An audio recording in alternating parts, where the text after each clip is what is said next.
السلام علیکم ناظرین آج میں آپ کے لیے ایک زبردست کہانی لے کر آیا ہوں۔ امید کرتا ہوں کہ آپ کو یہ کہانی سن کر بہت ہی زیادہ مزہ آئے گا۔ ایک دن میں گھر میں اکیلی تھی۔ میری امی کی طبیعت خراب تھی اور وہ ہاسپٹل میں ایڈمٹ تھی۔ میرا کزن ہمارے ساتھ رہتا تھا۔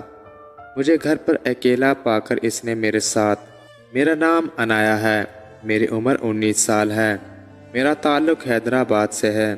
میری فیملی ٹوٹل 3 افراد پر مشتمل ہے، میرے امی ابو اور میں۔ میرے ابو کا نام عمران ہے اور امی کا نام امرین ہے۔ میرے ابو ایک سرکاری ملازم ہیں۔ میرا ایک کزن جو کہ ابو کے ساتھ ہی ہوتا ہے، اس کا نام ثاقب ہے۔ ثاقب ہمارے گھر میں ہی رہتا ہے۔ اس نے کریانہ شاپ بنائی ہوئی تھی اور کریانہ شاپ پر ہی کام کرتا تھا۔ یہ کریانہ شاپ ہماری تھی اور ثاقب کو ابو نے تنخواہ پر رکھا ہوا تھا۔ اس کی عمر تقریباً 18 سال تھی۔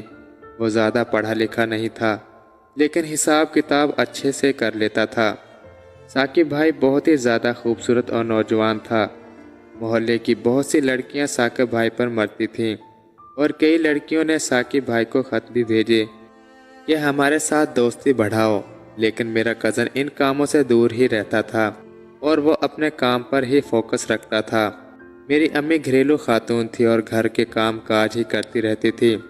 ابو نے ہم سب کو موبائل لے کر دیا ہوا تھا اور ہمارے گھر کا ماحول کافی کھلا سا تھا۔ ہمیں کہیں بھی آنے جانے کی روک ٹوک نہیں تھی۔ میں یونیورسٹی میں پڑھتی تھی اور یونیورسٹی سے واپس اکیڈمی میں پڑھنے جاتی تھی اور اکیڈمی سے اپنی دکان پر چلی جاتی اور کچھ دیر ثاقب کے پاس بیٹھ کر اسے دیکھتی رہتی اور اس سے گپ شپ لگاتی رہتی۔ شام کو میں اور ثاقب کہیں باہر واک پر جاتے اور واک سے واپس آ کر اپنے اپنے کمرے میں سو جاتے تھے۔ ثاقب تقریباً 4 سال سے ابو کے ساتھ تھے۔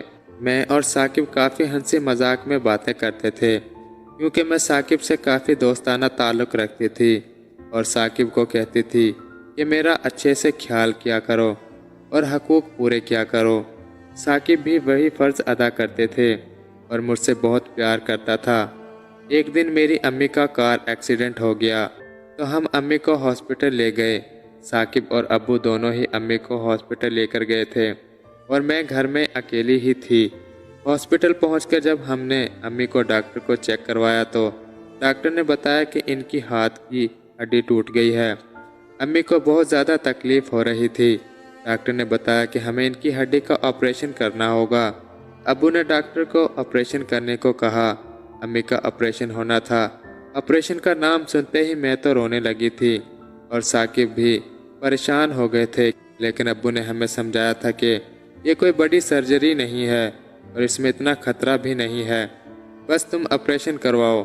ہم ایک سرکاری ہاسپٹل میں گئے تھے جو ہم سے کافی دور تھا۔ ہمارا گھر وہاں سے تقریباً 1 گھنٹے کے سفر پر تھا، اس لیے انہیں ہاسپٹل میں ہی رکنا تھا۔ ثاقب نے گھر میں مجھ کو فون کر دیا تھا کہ امی کا آپریشن ہے اور ہم 2-3 دن امی کو ہاسپٹل ہی رکھیں گے، تم پریشان نہ ہونا۔